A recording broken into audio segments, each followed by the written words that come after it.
Today is Thursday, July 21st. I'm Jeff Hughes, Chief Investment Officer at JWH Investment Partners and the founder of Alpha Insights, and this is your Daily Five. Daily Five is the show where we talk about the five most important charts to the work that we've been doing recently. And we've got a couple of really interesting perspectives, I think, to share with you today. So before we kick off, I'd like to just mention that we do have a free newsletter that we offer on our website. So if viewers are interested in a more detailed look at the work that we're presenting today and in the past, every month we write up kind of a detailed narrative discussing all of these ideas, everything that's top of mind and our forecasts going forward. And so that's completely free to anybody who wants to check out our website at www.jwhinvestment.com. And there's some member opportunities as well, where if you want some additional perks, we've got a best idea sort of publication that we put out once a week for those who want to pony up $10 a month. So that's optional, of course, but the newsletter is free. So with that, I'd like to kick off the show with slide number one to discuss a measure of breadth, market breadth, that I think is being overlooked by those who are really discussing the possibility that we've seen a bottom in the market. So what we're looking at right now is the New York Stock Exchange cumulative advanced decline line. The cumulative AD line really covers the nearly 2,000 common stocks that are listed on the NYSE. And what I would point out is that we are definitely in a intermediate term downtrend in this measure right now of breadth from the peaks that we saw honestly last March, April or so, and then retested again in October, November. And now we've been trending decidedly lower. And it appears like we have breached cloud support and are now testing chart support. There's a long-term trend line here that extends back to the 2009 low and also tests the 2016 lows. And if we use that trend line as a guide for where we think cumulative breadth will bottom, we think it will pull all the way back into the 16,000 measure on this common stocks only AD line. Now, one of the reasons we believe that this is at risk is because the structural momentum, which is the lower pane in this chart, measures a breakdown already. And so what we've seen is we've broken below the lows that were put in back in December of 2018, as well as the lows that were put in March of 2020. Those both bottomed at about the same level of momentum before they bounced again. And the real tell here was the fact that we didn't make a new high on that momentum measure as the cumulative AD line moved to its highs. And so that was an indication that we had some risk ahead. And so now that we broke down below that structural framework that's been put in place on the momentum, it gives us a pretty strong suggestion that the weakness in breadth will remain persistent. So the point that I would put in at this juncture is that we don't think that we're going to see a durable low in the stock market until this measure makes a durable low and moves back above cloud resistance now. And we don't think that we'll see that low until we pull all the way back to the trend line. So with that, I'd like to take a look at slide number two to address another form of breadth that we've been monitoring and measuring. And this is the percentage of stocks that are now trading above their 50-day moving average. So in the past, durable recoveries in the stock market have been led by a sustained cyclical recovery in market breadth.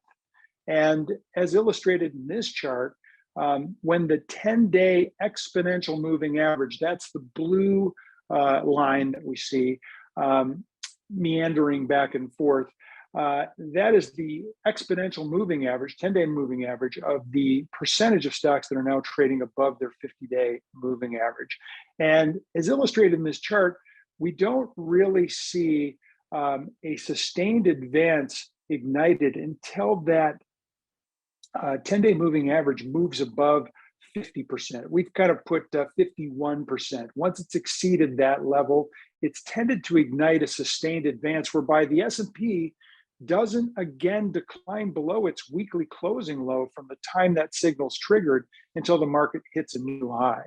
And so, once we, kind of get above the 51% line, we can rest assured based on this study, which actually goes back about 20 years. We're just showing a frame of the last 5 years for presentation purposes. But, the problem that we see right now is, we're well below that trigger level today.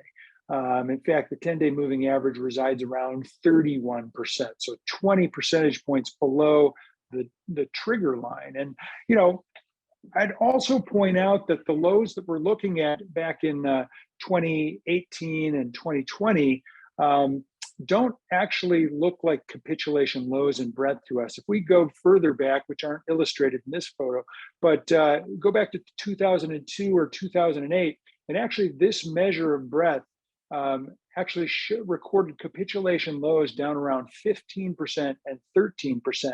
We've only gotten as low as 26% so far. And in the past, in 2018 and 2020, we got down to around 24, 23%. But real capitulation lows for the degree of trend that we believe that we're correcting right now would be down in the mid-teens most likely. So until we see a trigger from this signal, we have a tough time getting behind this advance as being anything other than a garden variety bear market rally. Moving to chart number 3, I want to touch on one final measure of breadth that we've been monitoring pretty closely here that also suggests that the bear market remains alive and well, and that can be found in this cumulative net new high data.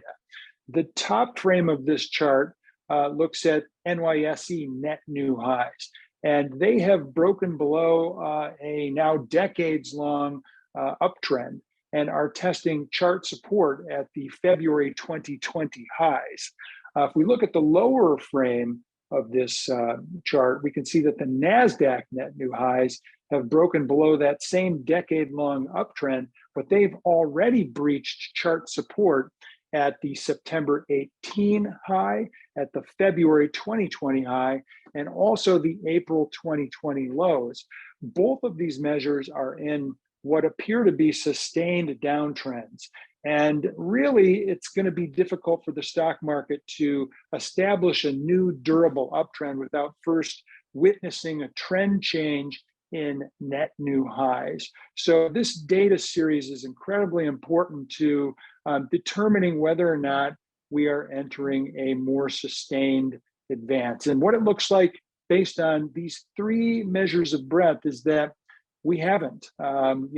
Cumulative AD hit a new weekly closing low last Friday.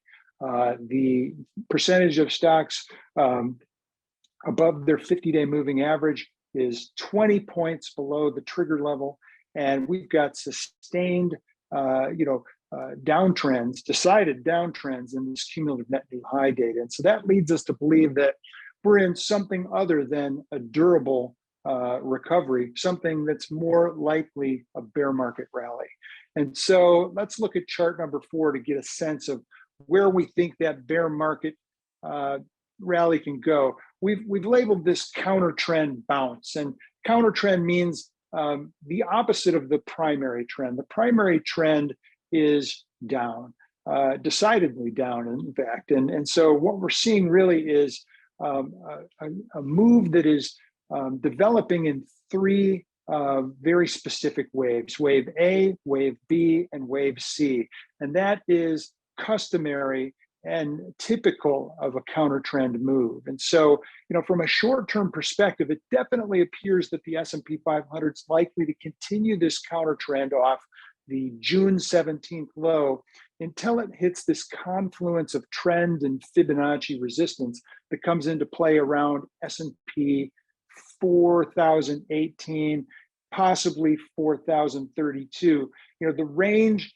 includes an open chart gap at the June 9th, back on June 9th, and we think that should act as resistance, as well as this declining trend line, which is a key trend line, no question about it. And then in addition to that, if wave C equals wave A, then we could actually see this counter trend carry as high as 4032. So we've got kind of a range in mind of 4018 to 4032, where we think, there's formidable resistance here, and it should contain the advance. Meanwhile, if we look at the lower frame of this chart, the VIX has been coiling since January 24th, and it appears poised to reverse to the upside. And the reason we think that is we're putting in what's apparently a symmetrical triangle, a 5-point move, which we've counted A, B, C, D, E. The E wave appears to be in what's known commonly as a throwover, where we breach the lower boundary of that symmetrical triangle and then move back above it. And so we think the VIX is the tell on whether or not the market has reached its limits in terms of this counter trend bounce. And we're actually also watching the VVIX, which is not pictured here, but that's the volatility of the volatility index. And both of these would give us clues if in fact we saw either one of them post a sustained move back above their 21-day moving average. That would probably suggest that it's game over for this bear market rally. And one of the things that caught our attention yesterday was the fact that the VIX actually made a new low for this particular move down, but the VVIX bottomed on July 8th, and that puts in place a positive divergence on the VVIX. And usually when the volatility of volatility is diverging positively relative to volatility itself, it precedes a reversal move in the VIX index. And so we would be on alert for a pretty sustained reversal in VIX that would accompany a substantial top in this counter trend bounce or the limits of the counter trend bounce. Chart 5A, this is a complicated chart. We've actually got a chart 5B to make this series make sense. We call it the good, the bad, and the ugly. And what we're really doing here is we're looking at 3 different degrees of trend. It's far too much to digest in the short amount of time that we have to discuss it. But on the left-hand side, we're really looking at primary degree. And we're calling it the good because this bear market bounce could give us one last chance to sell. On the right-hand side of the chart, we're looking at what we call the bad. That's the cycle degree analysis, which suggests that we've got quite a bit more distance to cover before we fully corrected this cycle degree advance off the 2009 lows. But this really takes us to chart 5B, and that's what we call the ugly. Chart 5B really kind of shows the very big picture, looking all the way back to the origins of the stock market. Where are we in this cycle? And we're looking at this from a super cycle degree perspective. And if in fact we are finishing or have terminated the super cycle wave 3, as we've illustrated here, then the ugly is that we've got a corrective process underway at super cycle degree, which could carry the market much, much further down to this ascending lower trend channel boundary that trends off of the 1932 and 1946 lows. And if in fact we get there, whether it's straight down or sideways, it means that we're in for something of an epic bear market. Hey guys, Dave Keller here with StockCharts.com. Thanks so much for watching our video. If you enjoyed it, and we hope you did, hit the like button right below. Also, we have so much new content every day. Consider subscribing to the channel. Just hit the subscribe button in the video or right below. Thanks for watching. Stay safe. Have a fantastic day.